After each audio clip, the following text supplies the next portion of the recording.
It's Friday, July 14, and time for your Barbados Day Evening News Update. I'm Kmar Jordan, so glad you could join us. We begin at this hour with news that trade unions have made good on their threat to step up industrial action. Barbados Today has been reliably informed that workers across the board have been instructed to immediately embark on a go-slow. This after government failed to respond to a 48-hour ultimatum issued by their trade unions, which have been demanding a rollback of government's austerity measures. Following a near 2-hour meeting at the Barbados Workers' Union Solidarity House headquarters today, involving the unions and private sector groupings, BWU General Secretary Tony Moore was tight-lipped about the industrial action, but signaled her members' readiness to roll. Our machinery, whilst, as Sister Redmond said, we are still very much interested in talking. Our machinery of action is in place, and we are mobilizing towards our plan as a trade union movement. We are not going to divulge exactly what that plan is, no matter how the question comes in what format, so I will urge you to save your time. But we are very clear what our approach is. At present, today still, there is the opportunity for dialogue. We will only hope that if or when there is an overture, that it would not be at that point too late. You say too late, but there are those who would want to know is how late is too late, because come Monday and you get a call. I know the door, as Ms. Redmond. It may be too late. Meantime, President of the Barbados Private Sector Association, Charles Herbert, is urging the government to return immediately to the bargaining table with the unions. Well, our members are very concerned. We feel that Kadooman, followed by Carifesta, is a very important time of year. We certainly would not like to see any industrial unrest and any disruption of what is a really very important economic time for the island.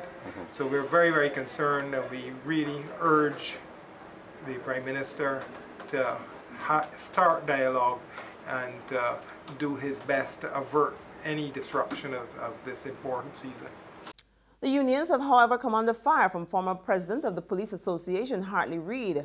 Speaking at the weekly Asta B. Walks lunchtime lecture hosted by the Democratic Labour Party today, he suggested that their handling of the industrial relations situation is all wrong. We have a young generation who they didn't spend time to understand the nuances, the workings, and how things were done. So now you have a situation where the last resort in industrial relations is spoken of first. That's right. In the news this Friday, the Small Business Association today joined calls for a review of the National Social Responsibility Levy. At a news conference this morning, SBA President Dean Straker said the tax had put the island's manufacturers at a severe disadvantage. Everybody is dealing with this unclear issue. Now, we may not like it, but if NSRL is here to stay, we have to deal with it. But at least let us understand what we are dealing with. We need this clarity without further delay. Set it out specifically so that there's no gray area. At the same time, the SBA's Chief Executive Officer, Lynette Holder, suggested the imposition of the tax was a bad move, pointing out that virtually every sector of society was now calling for a rollback of the NSRL. But if every sector then calls for a relief, then where is the NSRL? And you would be right and justified in asking that question. Therefore, our response would be that that alone tells you that maybe the NSRL has been ill-advised in the first place. The introduction of it may very well have a deleterious effect on business in Barbados, period. And therefore, it ought really to be reviewed and possibly repealed, because it has the potential to deter and to stymie business activity in the country at a time when we ought to be facilitating growth. The family of this island's latest murder victim wants to know why someone would kill their loved one. That's Kenrick Adolphus Spooner. The 48-year-old general worker of Chickmont Foods was found yesterday in a bushy area at Todd's Land, St. George, with stab wounds to his head. When a team from Barbados visited the family this evening, his mother, Linda Spooner, was too distraught to speak.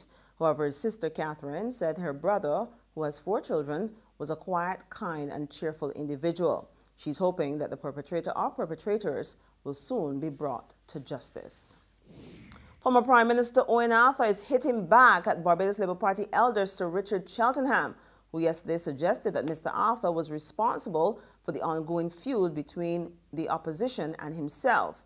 Arthur not only rubbished the idea, but suggested that the party was far from united and must improve how it represents the interests of Barbadians from the opposition benches. He insists he's not overly critical of the Mia Motley-led party, but made it clear he was free to speak and he will do so, whether or not the BLP likes it. There's a constitution of Barbados that defines and prescribes a role for an opposition. We are having in this country a very serious debate about the structure and content of government economic policy that can have a bearing on the well-being of people and the future of the economy and the society. The opposition has been silent in the matter. And they tell you the appearance, and I think the most reality, that they feel that on this matter they say nothing, win the government by saying nothing, and leave the opposition to government's policies that they don't agree with to be carried not by themselves as prescribed by the Constitution, but carried by others. And I think that is wrong, and it is something that needs to be condemned in the strongest terms. There's regional and international news after this short break. Good morning, Phillips & Company, may I help? Oh, certainly. One moment, please. Miss Phillips? Yeah? There's a lady on the line from the Nation newspaper who would like to speak with you. The Nation? Will she go on? Well, they're trying to sell us some ads. Look, don't make me laugh this morning. Ads in the Nation? They're real expensive, and for what here, nobody ain't buying them papers no more. Nobody want to steal news. I hear reading Barbados Today online for free. So I tell she thanks for calling, but no thanks. We just advertise in Barbados Today, families. Tell she is Barbados Today all the way. Okay, I'll pass on the message. Ma'am, are you still there? Oh, she put down. The Barbados Today, news you can trust. In regional happenings, trade unions in Trinidad and Tobago are gearing up for a massive rally next month to press for better conditions for the country's workers. Yesterday, they took to the streets to solicit support, and they made it clear they mean business. More now in this TV6 News report.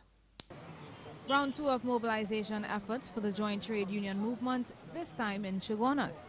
Ansel Roche and the Oilfields Workers Trade Union, together with other major unions, took to the streets of the borough to promote a collective rally scheduled for next month.